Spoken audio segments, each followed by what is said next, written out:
Hola chicos, soy la maestra Karina Nayeli Gutiérrez Torres.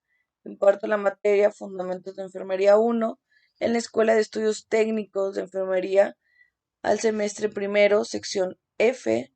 Y este video es una recopilación, un repaso de lo que hemos visto durante el primer parcial.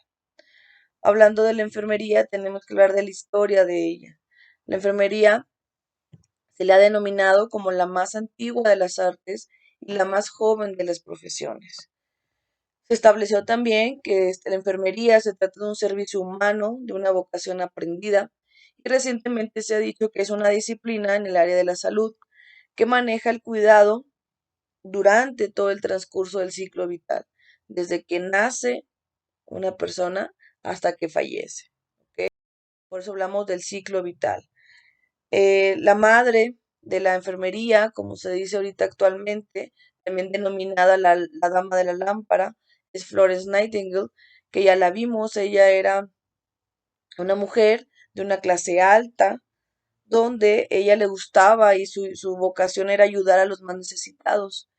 Ella fue muy famosa en la guerra de Crimea porque ella, o se le domina la dama de la enfermera, porque durante la noche iba donde estaban los militares, los soldados heridos, y los vigilaba, los cuidaba.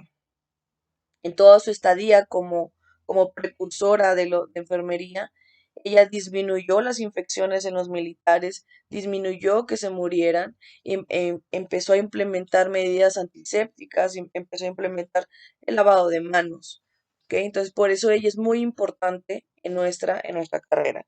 También recordamos que en la historia de la enfermería, antes el cuidado de los enfermos eran a base de la clase baja de, de- del mundo. ¿Por qué? Pues porque como no tenían estudios, ellos desempeñaban esas funciones. Al paso del tiempo, la enfermería fue obteniendo requisitos, primero que tuvieran la primaria, después que tuvieran la secundaria y sobre todo que tuvieran vocación. También eran encargadas las monjas por ser el ámbito religioso, ellas tenían más obligación de cuidar y ayudar a los enfermos. Pero como les digo, con el paso del tiempo, la enfermería fue obteniendo profesionalización, o empezó a tener un buen lugar en la sociedad, y ahora en día la enfermería ocupa uno de los lugares más importantes en el personal de salud. Hablando de las actividades de enfermería, vamos a adentrarnos a los signos vitales. Estos signos vitales, como nos dicen, son parámetros que reflejan el estado fisiológico del organismo humano y que van a proporcionar cómo está el paciente en ese momento. Nos va a indicar el estado de salud presente y si ha existido algún cambio o su evolución ha sido para mejoría o para retrocederse.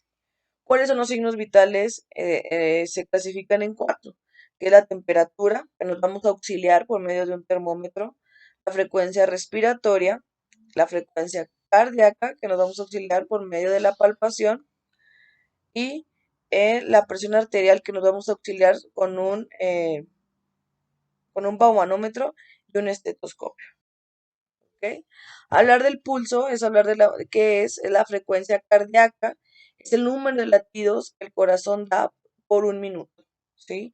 Cada latido se contrae el ventrículo izquierdo y expulsa la sangre al interior de la vena aorta, que es cuando nosotros sentimos el rebote cuando colocamos los dedos como en la imagen, ¿sí? La cifra normal del pulso cardíaco es de 60 a 80. Cuando hablamos de bradicardia, son cuando el paciente tiene menor de 60 latidos por minuto.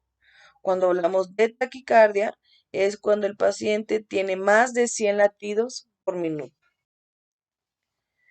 La respiración es el proceso que va a consistir en la inspiración de oxígeno y la expiración de dióxido de carbono. Al momento de yo hacer este intercambio de gases, voy a transportar oxígeno hacia mis tejidos y hacia los órganos corporales. ¿Cuáles van a ser las cifras normales de la respiración? Pues oscila entre 16 a 24 respiraciones por minuto. Recuerden que siempre van a ser por minuto. La bradipnea Se dice que es cuando el paciente tiene menos de 16 respiraciones por minuto y cuando llamamos polipnea es cuando el paciente tiene más de 25 respiraciones por minuto. Hablando de tensión arterial, son todas las acciones que vamos a realizar para conocer la fuerza que ejerce la sangre a través de las paredes arteriales, ¿sí? Nosotros nos vamos a auxiliar con un baumanómetro y con un estetoscopio, ¿ok? ¿Cuál es la forma o cuál es la cifra normal de la tensión arterial? La diástole y la sístole. Cuando ustedes escuchan, colocan su baumanómetro y su estetoscopio. El primer latido que ustedes escuchan es la sístole, ¿ok? El primero que escuchan. Ese primer latido debe de estar abajo de 120, ¿sí? El segundo latido o el último que ustedes van a escuchar, más bien el último que escuchen es la diástole. Es cuando mi corazón se relaja. Ese latido debe de estar menor o menor de 80. ¿Ok? Si el primer latido que yo escucho está entre 120 y 139, lo podemos diagnosticar, lo podemos clasificar como prehipertensión, ¿sí? Si el último latido, que es la diástole, le escucho entre 80 y 89, vamos a clasificar en hipertensión. Si la sístole, que es el primer latido que yo escucho, está entre 140 y 159, ya lo llamamos el primer estadio de hipertensión. Si la diástole, que es el segundo latido que escuchamos, está entre 90 y 99, lo vamos a clasificar en el mismo de hipertensión. Si el primer latido que escuchamos, que es la sístole, está arriba de 160 y el segundo latido está arriba de 100, que es la diástole, ese paciente ya lo podamos a considerar en el estadio de hipertensión. La temperatura es una medida que vamos a nosotros a tener, que es la capacidad del organismo de generar y eliminar calor. Y nos vamos a auxiliar por medio del termómetro, un termómetro de mercurio. Si el paciente y la cifra que nos da ese termómetro es menor de 36, pues el paciente lo vamos a clasificar con hipotermia. Si está entre 36 y 37, esa es una temperatura normal. Si el paciente empieza a marcar de 37,1 hasta 37,9, lo vamos a clasificar como febrícula.